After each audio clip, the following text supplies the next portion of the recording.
isn't snow, it's fog or rain.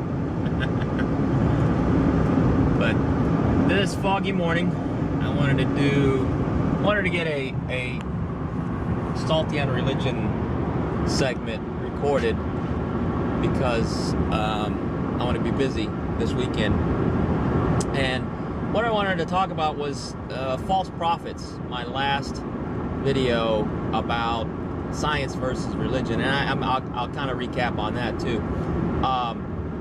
But I do eventually want to top it off with false prophets, because that kind of came up in the conversation. But to kind of finish up the last video, or recap the last video, science, I wasn't trying to say that Christians don't believe in science. I was, for me, I only talk for myself and talk about my observations. But for me, my observation is that Christians don't necessarily disbelieve in science,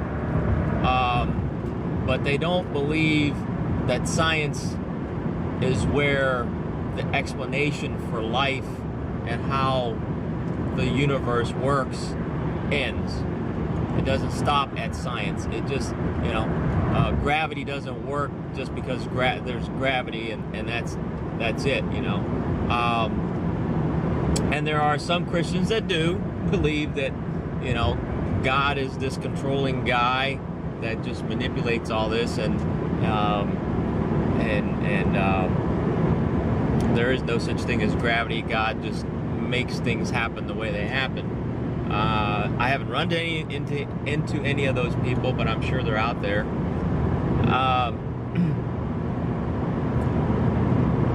But it's kind of a paradox with people who don't, with Christians who stop, who disbelieve in science at a certain point.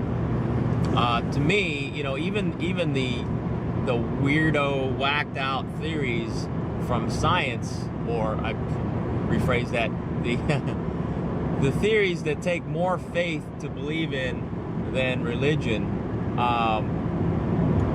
Hey, I don't know. I'll be the first to tell you, I don't know whether they are right or they are wrong, or maybe they're all right.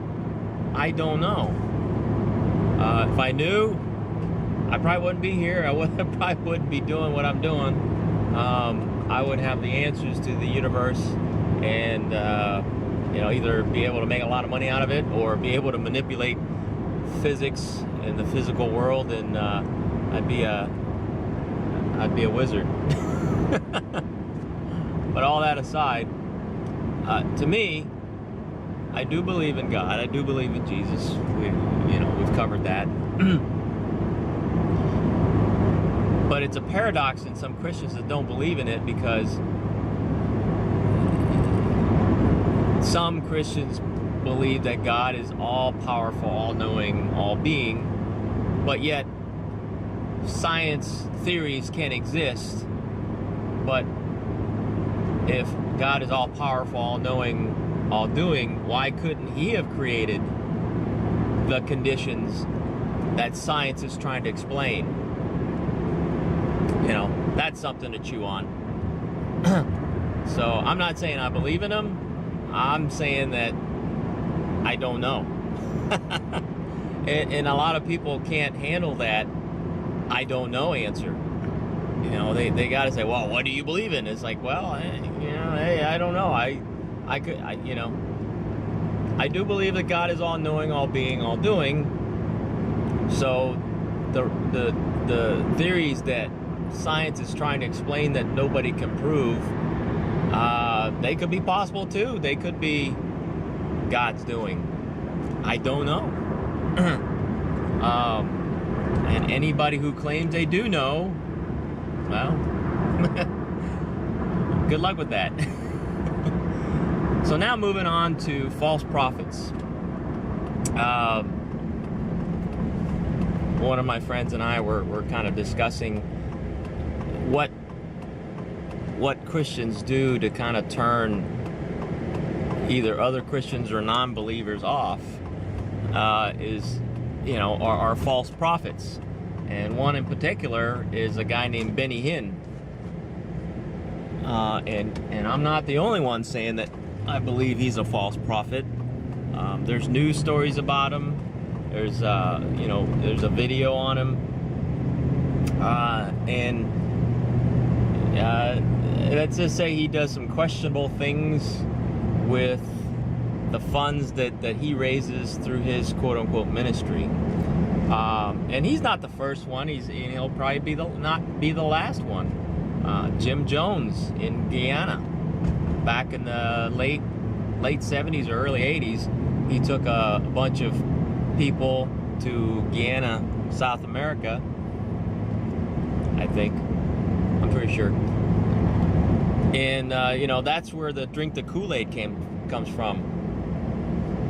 So when you hear people refer to, those people are just drinking the Kool-Aid, it refers back to Jim Jones and his colony, where I don't know what brought it on. I was pretty young, but I do remember hearing the news stories where this whole community, this dude, Jim Jones, convinced them that they needed to drink this Kool-Aid, and it was laced with cyanide or some kind of poison, and they all died. And I think he either killed himself or he also drank the Kool-Aid. He killed himself some other way, or he drank the Kool-Aid too.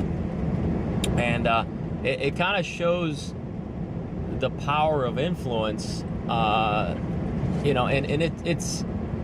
it's an evil thing. It's not, people do it under the guise of helping others. Some people do it outright under the, not disguising it, that this is a religious cult or some kind of secular cult, whatever. But the power of influence is pretty powerful. So that was another false prophet, and I saw another show about this dude that was on this show that claimed to be able to manipulate things with his mind, right? And I'll put the link to that show below. But in that show, they talked about that guy Jim Jones and how he would actually use parlor tricks, sleight of hand magic tricks to convince his believers that he was connected to God somehow, or he was holy, and of course he was just a whack job.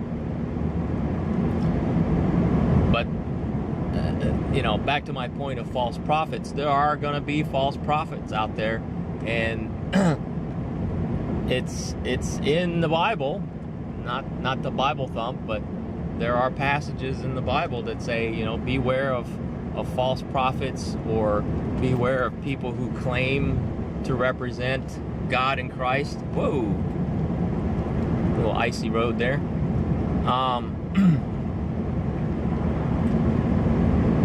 So those people don't represent what I call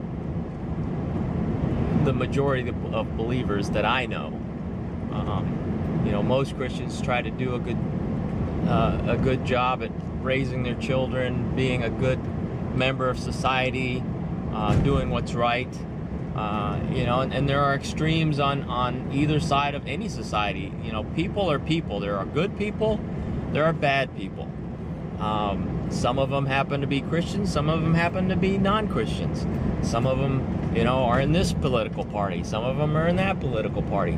It's a good person, bad person thing, just kind of like with the whole gun control debate. A good guy with a gun, it will stop a bad guy with a gun. Is that bad guy a Christian? Was that bad guy a Democrat, a Republican, a Libertarian? He was just a bad guy. Nobody seems to, I wouldn't say nobody, but the focus is seldom on what that guy's political or potholes, or religious affiliations are. But when they are identified, you know, like, oh, look, this guy, you know, he was a Christian, he was a right-wing nut job that, you know, and then turns out, well, no, he really wasn't. So just know that there are good people out there and bad people out there, and good Christians and not so good Christians, and I get that. So it's hard to paint, and we all do it. I do it. We prejudge, and that's another talk. But just be aware that not all, just because there's a Christian out there that says stupid things and does stupid things doesn't mean he represents all Christians. And just like what, you know, and Artisan Tony, Artisan Tony talked about it too, but Bob from Fire Mountain Outdoors had a video about the gun community, how, you know, we are our own worst enemies. You know, this, you know, we got guys in the gun community like, oh, you know, Glocks are pieces of junk, or, you know, why are you shooting that gun, or what, you're gonna buy that piece of junk, and, you know, and you know, they're gonna ridicule people. But then on the other side, they're like, oh, you need to support the Second Amendment. How did this get into a gun control talk? Anyway. I hope you have a blessed day, and stay safe out there, and I'll catch you next Sunday. Take care. Bye.